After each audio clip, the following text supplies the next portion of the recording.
Here is the tale of my trip from ocean to ocean, back to ocean. I took from September 11th, 2023 to October 15th, 2023. I went from my home in New Jersey.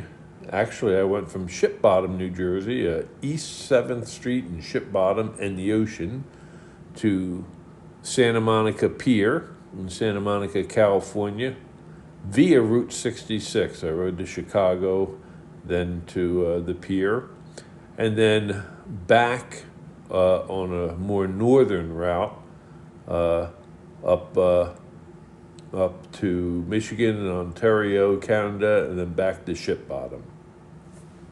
This is the map of my trip. This is the plan map. And spoiler alert, my actual route followed this. I didn't have to make any deviations. I changed some of the hotels as the trip wore on to get a little better hotel than some of the ones I've been staying in. But I fortunately didn't have any breakdowns. And you see the blue dots there. That's each night of my trip. Night 2 by Cleveland, night 3, night 4. The yellow dots are where I spent 2 nights at the hotel. It was a 35-day trip. I spent 33 nights on the road. The first night I spent at home because I went from my home in Florence, New Jersey, along the Delaware River to the ocean, and then came back and slept in my own bed, and then continued on. But I didn't want people to say, you didn't go ocean to ocean, you went Delaware City to ocean. So I had to start at Ship Bottom. That's about 100 miles round trip to my house, and I didn't want to add 100 miles to my first day. So I spent 33 nights on the road in 27 different hotels. 6 of the nights I spent 2 nights at a hotel. And I had to put that bumper sticker on my bike before I left, and I got a lot of funny comments on the trip. People would come up to me, and some people knew exactly what it meant. Go Navy, beat Army. My wife Betsy, seeing me off, she likes to tell me, how can I miss you if you don't go away? She was very helpful in helping me make this trip, planning it. This is my buddy John. John rode with me on day 1 to Ship Bottom, and then 35 days later, on day 35, I should say, he met me in Ship Bottom and rode the last 50 miles or so with me home. So I was very glad he was at the beginning and end of my trip. 2 things I want to point out on my bike. You can see on my left, by my left knee, that's the engine bar, the crash bar, I have a camera up on a stick. It's a Insta360. And then on my right handlebar, I have a GoPro camera. I was going to video this trip, and just in the 3 days I took to get to Chicago, I learned my battery life was very short, and I was fussing with them. And I was on mostly highways on getting to Chicago, and at the highway speeds I was at, as tight as I could fasten those things down, they would still bend back. So I abandoned that. I decided to enjoy the trip, and I did. All these pictures are either by me or my riding buddy Peter, who we're going to see here in a few minutes. Peter rode with me on all of Route 66 from Chicago to LA. And there we are, day 1. There I am there at Ship Bottom, New Jersey, with the ocean behind me. And there is the beautiful Atlantic Ocean. I'm ashamed to say, other than some pictures of various Harley dealerships I stopped at, which I'll show at the end of this video, this is really the only picture I took. I was on the rest stop at the Ohio Turnpike, and I just never seen a machine where you could get an Easy Pass device from. I think I always had to go on the internet and get it mailed to my house, but I'm more embarrassed that's the only picture I took other than Harley dealerships. And there I am in the end of day 4 of my trip. In Chicago, I would meet up with Peter and start the next morning. This is about a block and a half from my hotel, and that's at the intersection of Adams Street and Michigan Avenue in Chicago, and you see the start sign, the begin sign for Route 66. Here's Peter. This is probably about an hour and a half, 2 hours after that we made the start. This is a Gemini Giant muffler man in Wilmington, Illinois, and I had been planning this trip for I had thought about it for many years, but I was really seriously planning it for about the last 6 months or so. And many of the places we stopped at, I had planned to stop at, and I saw photographs of them on the internet. But coming up and seeing the Gemini Giant with my own eyes, it really struck me like, wow, we're really doing Route 66. And let me just talk about Peter here. My buddy Peter, he and I belong to the same Harley-Davidson riding chapter, Harley Owners Group riding chapter, Bucks County Hogs in Langhorne, PA. And he has since moved to Tucson. And I ran into Peter earlier in August of 2023 and told him, Peter, hey, I'm really doing this trip, and I would have loved to visit you in Tucson, but it's kind of, it'd be a big deviation from Route 66. And he said, hey, send me your route, and maybe I'll join you for a few days. And I thought, oh, that'd be great. He'll join me somewhere in New Mexico and ride through Arizona with me. But he writes back and says, hey, do you mind if I meet you in Chicago and do all of 66 with you? And that was music to my ears. Peter is a very experienced rider and a very nice guy. And so he rode. I stayed at the hotel in Chicago, and he rode into Chicago. And he had stayed a few miles outside, and we joined up and rode all of Route 66 together. This is right behind the Gemini Giant, the Launching Pad restaurant that I believe the original owners of the Launching Pad own the Gemini Giant. But the Launching Pad has been closed. It reopened. It was closed when we were there. I understand it's still closed. I hope it gets going again. Many spots on Route 66 are now closed, but not everyone, not every place. Later, that first day of our trip, and believe me, I won't be going through absolutely every day, but this is one of a number of museums we stopped at, Route 66 museums of different flavors. And if we stopped at every museum, would probably still be on Route 66. This is the Hot Dog Muffler Man in Atlanta, Illinois. And, oh, by the way, that museum was in Pontiac, Illinois. But the Hot Dog Muffler Man he's also been called the Bunion Muffler Man and maybe a couple other names. But we stopped at that one that same day. And I didn't know this, but right from where we were standing, you could look and you see that Muffler Man back there by the Texaco station. He was called the Happy Half-Wet Muffler Man. Peter spied him. I didn't even see him sitting there. Here is the seventh day of my trip, which is really the ninth day of Peter's trip, because he left his home in Tucson 2 days before I left my home in New Jersey. So he was on the road a little bit longer than me. But here we are. We tried to get a picture next to every state sign. This was a foggy morning on my seventh day in Springfield, Illinois. And this is also on day 7, the Salisbury service station in Mount Olive. And off the top of my head, I can't remember if Mount Olive is in Illinois or Missouri.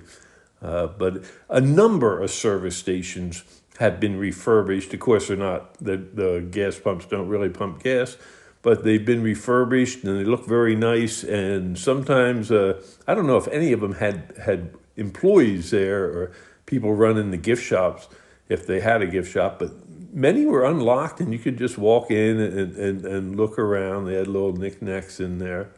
It was really neat to see these places. And often you'd see other people doing Route 66 in either the east or west direction, stopping at the same sites. Now, of course, the St. Louis Arch or the Gateway Arch didn't exist. It wasn't part of Route 66. But since we were going right by it, I wanted to stop there. And the St. Louis Cardinals had a daytime baseball game that same time we stopped, and their stadium is close to the arch. So maybe that's why it was so crowded and parking was at a premium. Some parking lot attendant wanted $40 for each of our motorcycles. You can see Peter right behind me. And we weren't going to do that. And so we were just pulling off on the side of the road and getting off our bikes, and other parking lot attendants were chasing us away. So this is all I could do was, we're both still sitting on our bikes, and I just pointed the camera over my shoulder and got a picture of the arch there. A little bit later that day, this is the Route 66 rocker. I understand at one point it was the largest rocking chair in the world. I believe it has since been overtaken by another one, and it no longer rocks. They kind of have it bolted down. But it was, again, kind of like the Muffler Man. It was just a neat stop along Route 66. Just a week or so before I left, a buddy of mine, we're going to see him later in Sioux Falls, South Dakota, told me about the Uranus Fudge Factory on Route 66, so I had to add that to the trip. They had a lot of funny things at that stop. And there we are in Missouri. Kansas, we're in Kansas, and Route 66 is over 2,000 miles from Chicago to LA. Only about 14 miles of it, and we're in Kansas. It was a very nice 14 miles. You can see it looks like it was a very nice day, the way we're dressed. This is also there in Kansas. This is in Galena, Kansas. Cars on the Route, it was called, and there's Mater. And they also, right next to Mater there, they fixed up that gas station. That's another one that looked very nice.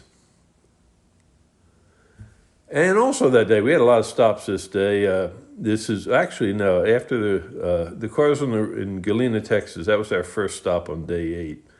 And this is also on day 8, the Blue Whale of Catoosa in Catoosa, Oklahoma. And you can see there's a big pond there. This would have been the 18th of September. No one was swimming in the pond when we were there, but there were other people. Then we got into Tulsa at the end of the day. This is called the Golden Driller. I thought, when I saw other pictures of him, I thought, oh, he's going to be about as tall as a Muffler Man. He's much, much taller than a Muffler Man. I'm not sure how big he is, but that was a neat stop. And here's a Buck Adam Muffler Man in Tulsa, Oklahoma. And I just, in preparing for this video, I noticed that he had the 66 on his belt buckle. Now, one neat experience for me, my niece and her family live in Tulsa, so I got to have a nice dinner with them. And that's my great-nephew, William, sitting on my bike. And that's also in Tulsa here. My hotel had that nice headboard, so I figured I'd take a picture of it. Now, this was a really neat experience. In Chandler, Oklahoma, I went to the McJerry Route 66 Gallery, and that's Jerry McClanahan standing next to me. McClanahan, I'm sorry. And he is the author of the book I'm holding in my left hand. It's the Easy 66 Guide, 5th edition. And he gives turn-by-turn direction of how to best follow Route 66 as it exists today. Because you can read all about Route 66 in Wikipedia and other places, but it's no longer an official federal highway. But the 8 states that it goes through have kept it up to different levels. But Jerry has kept this guide up. In fact, I'd say 75% of my planning, I had the 4th edition, and then I got an email saying there's a 5th edition. So I got this one, and it really does help you for over 2,000 miles, turn by turn, through big cities and small towns. and he invites you to stop in at his gallery. And Jerry autographed my book, and then immediately flipped to some pages and started making pen and ink corrections, saying, "Oh, these are some changes that have come out after the book was printed." Nicest guy, and he wouldn't take. I wanted to make a donation to the museum. He wouldn't take my money, but it was such a treat to meet him, and I very much appreciate his time with us. Here is the Pop 66 Soda Ranch, and you can see from my previous picture in this one, it had been, we got a little bit of rain in the morning. We didn't get too much rain on the trip out. I got quite a bit of rain on my way back heading east. But this is in Arcadia, Oklahoma. It's the Pop 66 Soda Ranch. And here you can see some of the sodas. They advertise, I believe, over 200 different flavors of soda in there. And I believe we sat down and I had a birch beer. Then towards the end of the day, we stopped in at the Oklahoma City Memorial. Route 66 goes right through Oklahoma City, and a very, very sobering time there, but I'm glad we stopped there. Those small chairs there represent the children victims that were in the daycare when the building was bombed. This is day 10. You can see the date, 20 September. And I did this almost every day just so I could see how many stops we had and how far they were. Each time we stopped, I'd reset my odometer so I could see where we were going. But what I wanted to point out here is you can see the first 5, I call it segment 1-1, 1-2 through all the way to 1-5. Then I start with segment 2-1, 2-2, 2-3. That's because my Harley-Davidson route planner can only handle 100 waypoints. And 100 waypoints is a heck of a lot of waypoints to have on a route. But to follow Route 66 turn by turn, where a GPS normally will, route you on the fastest way or the way with or without tolls, but there was no choice. Keep me on Route 66. So I had to really put a whole bunch of waypoints down. And I think on day 10, I had about 140 waypoints. So I had to split it into 2 segments. It was the day wasn't any longer than any other day, but it just had a lot of twists and turns, a lot of waypoints we had to go through. This was a savior to me. I am a coffee fiend. I just drink it black, but normally I have a Keurig machine, a single shot Keurig machine I take with me on some of my day-long trip, multi-day trips where I'm staying at one hotel. But space was at a premium on this trip, and that was a little big. So I just got that freeze-dried coffee and that heating prong that you can see. You just plug into to an outlet and stick that in the cup. I learned after I got back, I read the instructions for that thing. You're not supposed to use a metal cup because you might get an electric shock, but fortunately I did not. But normally, one of the first things I did when I got into my hotel in the late afternoon was make coffee, and of course in the morning I would drink some too. I drank a lot of coffee on this trip. There's a Oklahoma sign and a beautiful sky. This is the Magnolia. Let me find my notes here. The Magnolia gas station in Shamrock, Texas, early on in Shamrock. It's funny. We left Oklahoma in the morning and finished in New Mexico and just went across. So Texas, as big as it is, we just went across the top of the Panhandle. This was another very nice service station that, of course, there wasn't anybody there, but it was always nice to get off the bike and stretch our legs, too. And a little bit later, in the Devil's Rope Museum in McLean, Texas, it's a museum dedicated to barbed wire, and really specifically the barbed wire a lot of ranchers used around there. But the history of barbed wire. There's a barbed wire hat I would have loved to have bought for my son, but it wasn't for sale. And even more disappointing, I wanted to get this beautiful brassiere for my wife, but they wouldn't sell it to me. Here is what they call the Leaning Tower of Texas in Groom, Texas. It's a little bit off Route 66. We could have ridden our bikes over there, but I just wanted to take a picture from afar. And from about a half mile before this, it leaned. The angle, it showed even more leaning. And from what I read on the internet, the owner of the truck stop made that lean like that on purpose as an attraction, or to signal out his facility, make it recognizable.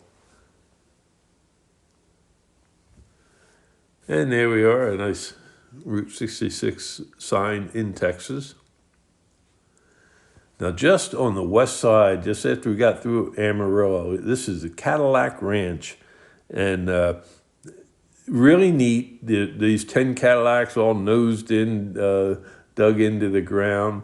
And what they want you to do, you go up and there's many bottles of spray paint all over on the ground. You just pick up and write on it. I didn't put that Route 66 on the wheel of that car I'm next to. Somebody else did, but I'm sitting there writing my wife's name on the car.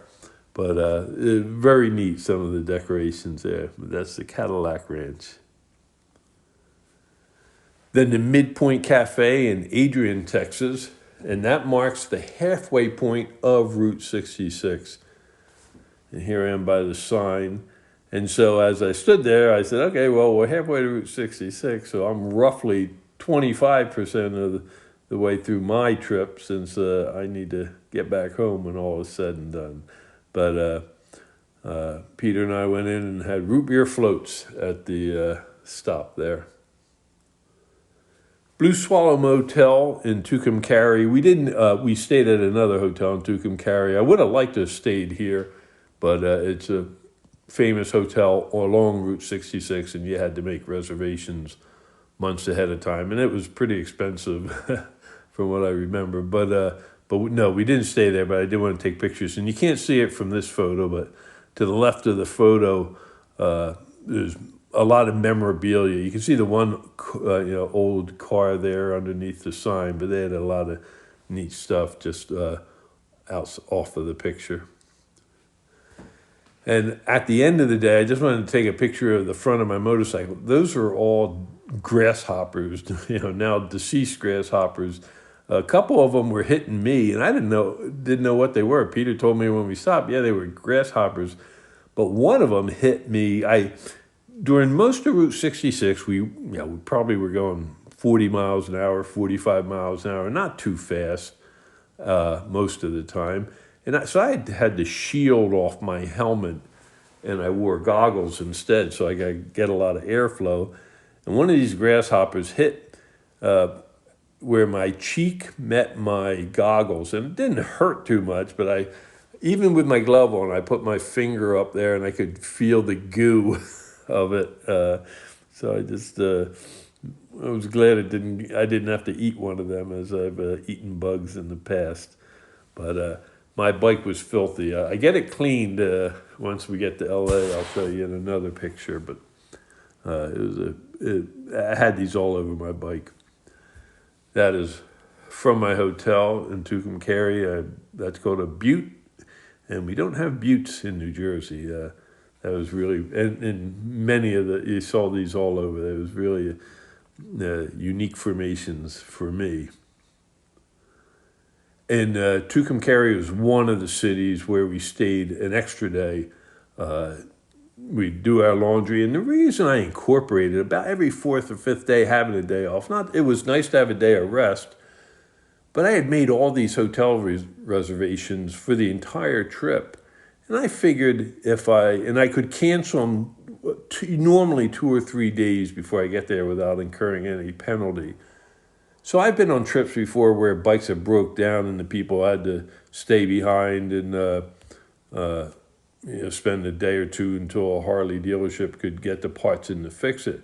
So I figured I would put a break every 4 or 5 days, and if I did break down, I'd only have to cancel, 3 or 4 hotel rooms, and then I'd skip my next day off and get back on schedule.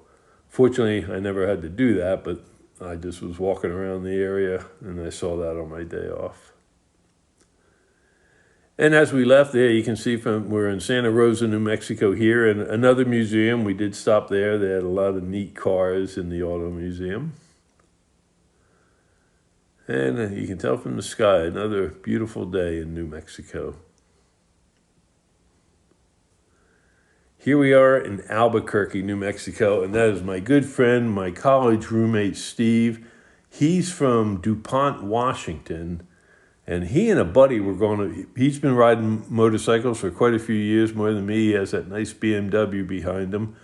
And his buddy had to cancel their trip, but he knew I was on the road and he was keeping track of my progress, and he met me in Albuquerque, and we had a great dinner together. He stayed at the same hotel, and the next morning he headed back to Washington because he had to head off in a few days to our 40th class reunion, which unfortunately I missed because I was making this epic trip that I always wanted to do. But boy, I'm so appreciative that Steve made it to Albuquerque, and we had dinner together. Here is just a interesting rock formation. It looked to me like some very rare roast beef or something. This is in Lupton, Arizona. I don't think the picture does justice, all the colors you could really see. And then later that day, I was standing on a corner in Winslow, Arizona. It was such a fine sight to see. And there I am with my bronze buddy, Glenn Fry, and that is indeed a flatbed Ford next to us. And from that vantage point, you can see there's a bunch of Harleys. That yellow one is Peter's, and I'm next to him with the orange and black helmet. But we often ran into groups of motorcycles, maybe doing Route 66 or other tours, and almost all of them were Harley-Davidsons. We didn't see too many metric bikes.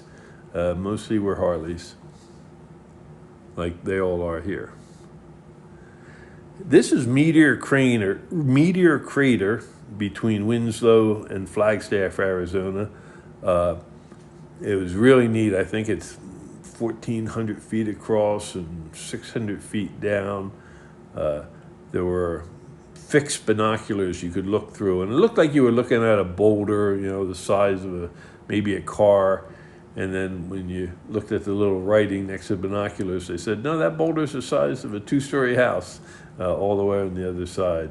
But it was a nice sight to see. This was about 5 miles off of Route 66, which was maybe the biggest deviation I made. Everything else you've seen on this video is, at least on Route 66, is almost immediately, if not right off of Route 66. This was the Twin Arrows Trading Post ruins, and when I first read about it or saw it on a Wikipedia page, I believe, there were 2 arrows. The second one was about where the photographer is standing, and I saw that about 5 years ago the other arrow had broken off, and it was laying down on the ground. And when I got there, that second arrow was nowhere to be seen, but you could see the groove in the dirt where the arrow had sat there for a number of years. I hope somebody took it to refurbish it instead of just chopping it up for souvenirs or firewood or something. But behind the photographer is a gas station. Unlike the ones that I had shown you previously, this one was dilapidated and falling down, and graffiti all over it. There were a number of gas stations like that. Most of them weren't fixed up, but Twin Arrows Trading Post ruins near Flagstaff. Now this was a great couple hours we spent in Seligman, Arizona, and that's Angel's Barber Shop, and Angel, I hope I'm pronouncing his name right, Angel Delgadillo is very well known. He's in his 90s now, still with us. And there he is. That's actually just a cardboard cutout of him I'm sitting in front of. And that's his barbershop. And he's very well known for putting pressure on politicians to recognize and support Route 66. Seligman and other towns were really bypassed when it was replaced by our interstate system. And, if they didn't put interstate exits in some of these towns, the towns would dry up and go away. And Angel was on the forefront of fighting to be recognized and to have their town supported. And he's on a number of videos. Very, very interesting man. And that's the Delgadillo's Snow Cap restaurant. We had a great cheeseburger lunch there. And there's some more of we're getting ready to leave Arizona. That was a really neat sky.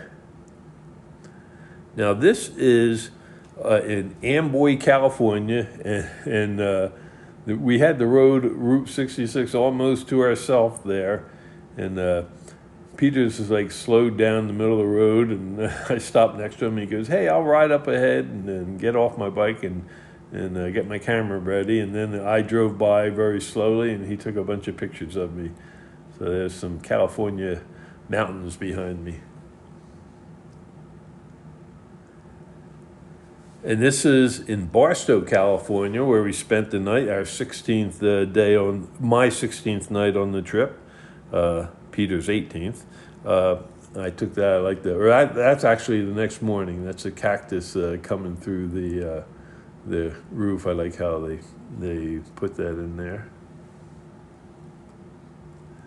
And here, here we still are in California. Of course, it was an early morning leaving Barstow. And just a few miles outside of Barstow is the Bottle Tree Ranch. And there was nobody attending it, but they had signs. You're welcome to come in, just put the chain back on the fence. And this guy has found all these bottles and welded things together. And you can see from this picture, there's he has a typewriter on top of one pole. There's a pump. There's a gun. There's a toaster. If you zoom in, there's all kinds of things on there. But it was really neat to walk through the Bottle Tree Ranch. And this is the official end of Route 66, our 16th day of the trip, our 12th day of Route 66. And this is at Lincoln Boulevard and Olympic Boulevard. And this is from Peter. Peter took this picture. We were sitting at the light, and I pointed to him, and he could get his camera out quick, and he took that picture. And then we went another mile or so to the Santa Monica Pier. That was the official end of Route 66. This is the touristy end. We had to get a picture at the end of Route 66 right there on Santa Monica Pier. And there's the beautiful Pacific Ocean behind me. That is the Route 66 souvenir store at the far end of the pier, close in, at the ocean end of the pier. And then Peter and I, we went back to the parking lot, and I was staying at a hotel just a mile or so away, but Peter jumped on his bike and was doing another 80 miles or so to get on his way to Tucson, get back home to Tucson. So I really like this picture. It was a great 12-day ride with him. And I took this picture of Peter. This brings a lot of emotions up to me. It was such a treat to ride with Peter. He's a wealth of experience and an excellent rider, and he was giving me just riding tips. He may not have realized it, but he just had a lot of gems that he said that I took to heart. But he's pulling out here and leaving, and it occurred to me, like, holy cow, here I am in California, 3,000 miles from home, and I got to get my expensive Harley-Davidson and me back there in one piece. But Peter is about to take off. Now, I went to my hotel and then I Ubered back to that same sign that he took a picture of. And because right next to that intersection is Mel's Drive-In restaurant. And you can see through that window, you can see the sign, but I had an excellent Reuben sandwich, I believe, for dinner. The next day, I went to Laidlaw's Harley-Davidson, and that's actually in Baldwin Park, California, just outside of LA. But I wanted, once I got across the country, I wanted to get an oil change and a safety inspection. And I've seen so many videos that Matt Laidlaw had done on bike reviews that I wanted to go to this dealership. And I actually met Matt there and said hello to him and thanked him for making all the videos. But the last day of Route 66, the last 35 miles or so, it took us about 3 hours. Traffic was just so heavy on Route 66 in the middle of a regular day that I left my hotel at 5 a.m. to go the 32 miles, I believe, to Laidlaw's Harley-Davidson. I got there, it took me almost an hour, but I got there at just before 6. And the dealership was closed and the fences around it were locked. So I went across the street. There was a all-night gas station and a coffee shop that was open. And for the next couple hours, I hung out there. And then when the gates opened, but for the last hour, I just sat outside Laidlaw's until they were open. And they not only gave me my oil change and safety inspection, but I asked them, I said, hey, can you wash the bike too? The bike was as filthy as it's ever been. We had gone through some mud puddles and stuff, and they did a phenomenal job that evening. And then I left there. I didn't go back to Santa Monica. I went to Anaheim, California, a hotel there where I stayed 2 nights. Went to a California Angels game that night. And the next morning, my sister Carol came up from San Diego, and we went to California Adventure at Disneyland. You can see what a great job they did on my motorcycle cleaning it. Then Carol's daughter, my niece, and her husband and daughter came with us, and there we are with a statue of Walt Disney and Mickey Mouse. Had a very nice day there. Now, I left after spending 2 days there in Anaheim. This is in Nipton, California, please. Just Nipton, California. And just a rest stop. There's my bike off on the left. And in New Jersey, we don't have a lot of mountains, so it was just neat to see. I'd say much of the next 3 or 4 days, just seeing mountains either distant like this or much up close and personal. Now here I am in Fillmore, Utah, just outside my hotel. When I first left LA, I got in to Las Vegas, and it was in the mid-90s that afternoon. It was hot. It wasn't as humid as New Jersey, but it was hot. 2 days later, here in Fillmore, Utah, the next morning it was 36 degrees. So it was from 90 to 36. I broke out. I had my heated gear and my big one-piece Aerostitch suit that I hadn't used yet. Well, I used the heated gear every day from this point forward till I got home, and I used the Aerostitch suit most of those days. My wife got me this Biker's Guardian Angel just before I left, and there it is. That's also, I took this picture in Fillmore, but it was on the bike and for the whole trip, and it's still on my bike. This is a rest stop in Coatesville, Utah, neat rock formation there. And this rain gear, this is in Rock Springs, Wyoming, on my 22nd day, and I know I was loading my bike, it was already raining. So I do have heated gear on underneath there, but not my Aerostitch suit. This was a neat hotel just outside of Casper, Wyoming. It reminded me of the Wilderness Lodge at Disney World in Florida. But this was another one of my 2-day stops. And they had a koi pond there. You go up to the front desk and get some fish, get some food to feed the fish. And on my off day, I went to Casper College, where they had a museum. And here's a dinosaur, a Tyrannosaurus Rex, a T-Rex, and a statue of a skeleton of a woolly mammoth. Now, after this is into Wyoming, a rest stop in Sundance, Wyoming. That's a Honda Goldwing. I recognize that right from the engine, but it's an older one. And the younger fella riding it, I was talking with him, he had flown to Chicago from, I think, the Boise area, Salt Lake City or Boise. He had flown, and he bought this bike, and he was riding it back. And that little netting you see over top of his seat, he had his dog with him. And I had my heated gear on and plugged into my bike. He had like 2 sweatshirts on, and he was heading west towards the mountain.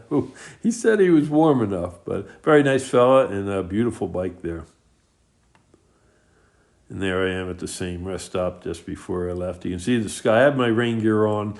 I don't remember how much it rained, if at all, this day, but certainly Wyoming and my next state, South Dakota, wind shear. I mean, the wind, crosswind was a concept to me. I've seen videos and people talking about, the gusts of winds on the highway, but boy, one day in South Dakota, I saw the forecast said 40-mile-an-hour winds, and it was all of that. It wasn't so much it was dangerous. If it was dangerous, I would have pulled over and found another motel. But you had to be, you were wrestling with the bike the entire time because the wind just wanted to push you off the road. And here I am in the belly of the beast. I made it to Sturgis. That's South Dakota. Now, of course, this was on day 24. This was October 4th, I believe, and it wasn't the big festival. But I did get to ride down those streets without it being that crowded. They don't sell motorcycles at this dealership, but they sell a lot of other stuff. And I stopped at a lot of Harley dealerships, 27 total. I'll show some pictures at the end, but this was to get the poker chips. But some German tourists that were also on motorcycles took this picture for me. Now this is my good friend Mark, he retired about a year after I did. He's an Army guy, I'm a Navy guy, and he surprised me. I was meeting him the following day in his home, where he lives now in Sioux Falls, South Dakota. But this is in Okoma, South Dakota, about 150 miles away. And he had the day off, and he was tracking my route as I had given the GPS webpage for people to do so. And he knew where I was. And so he surprised me. He met me there.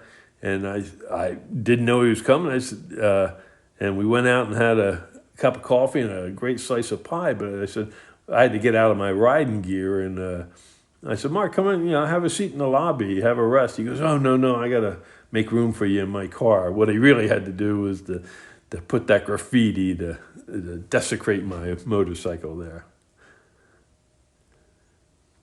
And there we are. It was a neat restaurant/store we went to. Had a stuffed buffalo there.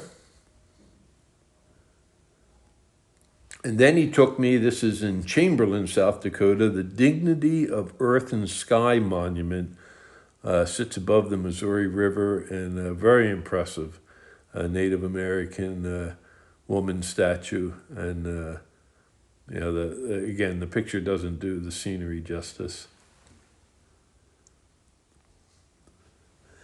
And here, these waterfalls put the falls in Sioux Falls, South Dakota.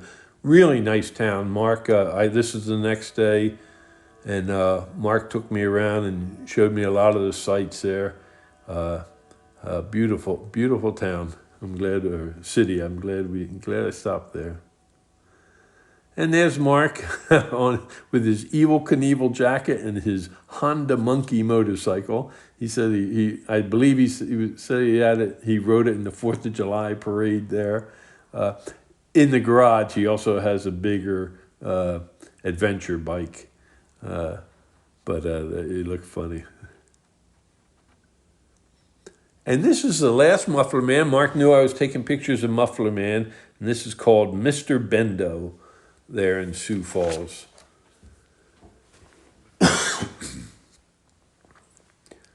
After Sioux Falls, kind of like Texas, I did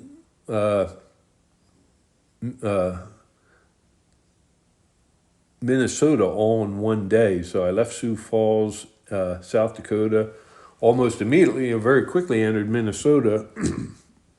Spent the entire day riding through Minnesota, and when I crossed over into excuse me, when I crossed over into Wisconsin, my hotel was just a few miles in.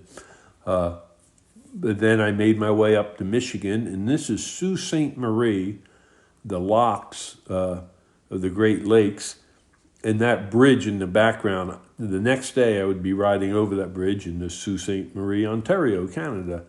But you can see under the bridge there's a big ship coming in to the locks. And you can notice the lock right in front of me, the gate is closed. That ship is actually coming to the one further to the right. But they're draining the water from the lock right in front of me, and this is why this small little ferry boat was coming in.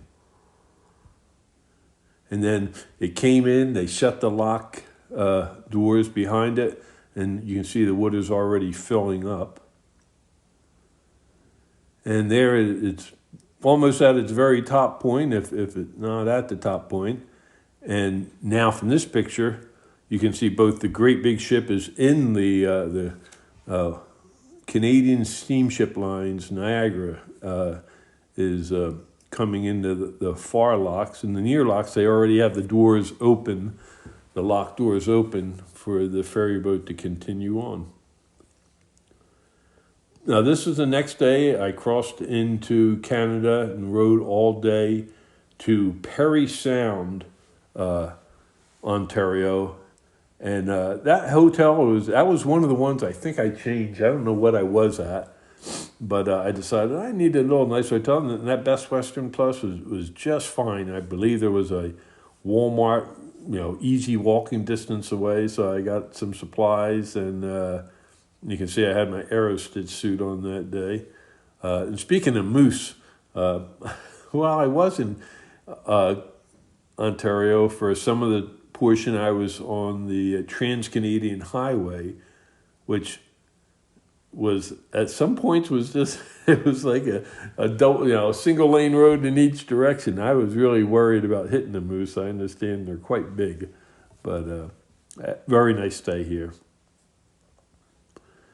The next day, this is in Aurelio, Ontario, and I'm a huge Gordon Lightfoot fan, and my wife and I had the privilege to see him, I think in 2019 in New Jersey. And of course, he passed away in 2023, a few months before I made this trip. And in reading his obituary,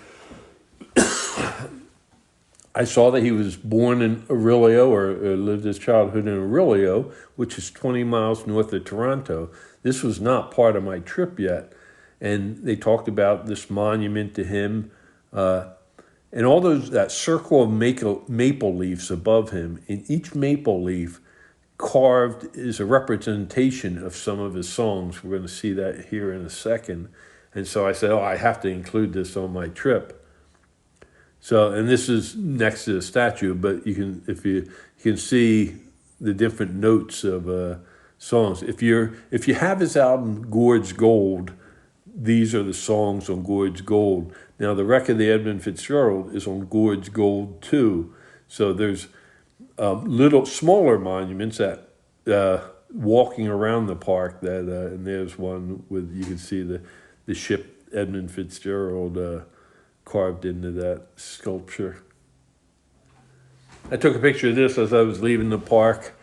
I'd never seen squirrels as black as this. They had regular looking squirrels, just like the ones I see in New Jersey. But these were very black, and as you can tell from this picture, they were not too much afraid of me. I guess they're used to people feeding them, but I didn't have anything to give them. And at the end of the day, I got to Niagara Falls, Ontario, and that is, right across the street from my hotel. I was at the Falls View Hotel, and along my side of the water, there's a walkway to go all the way down to the Great Big Falls, which I did indeed walk down. There I am, a lot closer to it, and very loud, very cool. I'd never seen Niagara Falls before. Here I am on the opposite. I'm all the way around. I'm behind the falls where the wood has fallen down. And you can see not only the main rainbow, you can see a little bit of a second rainbow. And right next to my hotel, where I was earlier, there's the Rainbow Bridge, blocked from my hotel. And I went across that 2 days later. I stayed 2 days in Niagara Falls to get back home, get back in the U.S.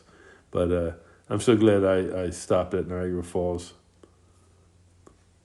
And these are the last 2 days. That segment 4 on my next to last day, it's a microtel. That was also not my original hotel, but I switched there to get a little bit better than what I had been staying at earlier in my trip. But a very good friend of ours, she and her husband, both very good friends, she emails me and says, "Hey, I understand you're going to be in Scranton on October 14th. We're in town that day. Would you like to have dinner there with them and their friends?" And I was sure this was like, okay, my wife decided to go up there on my last day to surprise me. But I played along with it, and I said, "No, yeah, I am being in Scranton. Like, what are the odds of them being in Scranton?" I'd never heard them mention Scranton before. But no, they were indeed in Scranton that night. So I had dinner with my good friends and the friends of theirs up there. Had a great time. Then on my final day, again, I wanted to go from ocean to ocean to ocean. So I went from Scranton back to Ship Bottom, Long Beach Island, and then home. And there I am. I get to Ship Bottom, same intersection. That's East 7th Street in Ship Bottom. That's the ramp up to the ocean behind me. And John, who rode down with me on the first day, 34 days earlier, he was meeting me here. So I went up there and sat there drinking some coffee I had with me until John joined me. And then John took that picture of me with the beautiful Atlantic Ocean behind me. Oops. And there are my dogs. That's taken through the screen door. It almost looks like a painting. Our two dogs and our son's little Yorkie there. And I left Scranton very early so I could come back and watch the Eagles kick the Jets' butt, but the Jets won. Ruining the Eagles' perfect record. But my wife and son had balloons and yard signs out for me. They had big 66 on the 266 balloons on the mailbox for my Route 66 trip. And at the time I was 63. I'm 64 now, but like 3 different neighbors asked me in the next few days, like, "Oh, I see you just turned 66." But it was very. They had a nice spread of food for me, and it was a very nice welcome home. And like the picture, the map at the very beginning of this slide, that was my planned route, and this was my actual route. You might have seen on my jacket and some of the photos, I had a rope around me, and there was a little GPS unit hanging off it. And every 10 minutes while I was riding, it would send a signal up. And this is just a still photograph of a web page. But if you went to that web page, and you zoomed in, you would see along these blue lines, you would see more and more dots. You would see a dot every 10 minutes. And you could tell when I stopped for gas or lunch or something because there'd be multiple dots right in a row. But as I said earlier, I was very fortunate. My trip did not, I didn't have any breakdowns or delays. But 20 states and 1 province. And then just to end up here, I stopped at a total of 27 different Harley dealerships. I didn't take pictures of all of them. But this is the Iron Valley Harley-Davidson in Manheim, PA. The Highland Harley-Davidson in Somerset, PA. I don't know why I did that. That's cool. Mad River Harley-Davidson in Sandusky, Ohio. Harley-Davidson of Michigan City, Indiana. Hall's Harley-Davidson, Springfield, Illinois. Route 66 Harley-Davidson in Tulsa, Oklahoma. Iron Nation Harley-Davidson in Edmond, Oklahoma. Trips Harley-Davidson in Amarillo, Texas. And Peter and I we got separated, my fault, at a red light here. So I got there first and Peter joined up with me afterwards. Death Valley Harley-Davidson in Victorville, California. And I bought poker chips at all these dealerships. And I asked the gal at the cash register, I said, I didn't realize we went through Death Valley. And she said, no, we really aren't. She said Death Valley was about 50 or 75 miles away. But this is Death Valley Harley-Davidson. Now, after Laidlaw Harley-Davidson, as I was making my way to Anaheim, I stopped at Los Angeles Harley-Davidson. I had a very conversation with a very nice guy there that worked there. Here I got into Las Vegas. This was as close to the strip as I got. It was the Las Vegas Harley-Davidson. And also in Las Vegas was Red Rock Harley-Davidson. That was a very newish, very, very nice place. This is Deluxe Harley-Davidson in Gillette, Wyoming. And this is just past Sturgis, Black Hills Harley-Davidson in Rapid City, South Dakota. Bergdale Harley-Davidson in Albert Lea, Minnesota. Then into Canada, I got Barry Harley-Davidson in Barrie, Ontario. And I'm not sure if I'm pronouncing it. Is it Path Harley-Davidson in Toronto? And then Mississauga Harley-Davidson in Mississauga, Ontario. And then my last Harley dealership in Canada before I got to the Falls was Claire's Harley-Davidson of Niagara in Niagara-on-the-Lake, Ontario. And so thank you for sharing this experience with me. It was a trip of a lifetime, and I've been home now for about 3 months, and I've thought about it every single day, and I hope I always do. Goodbye.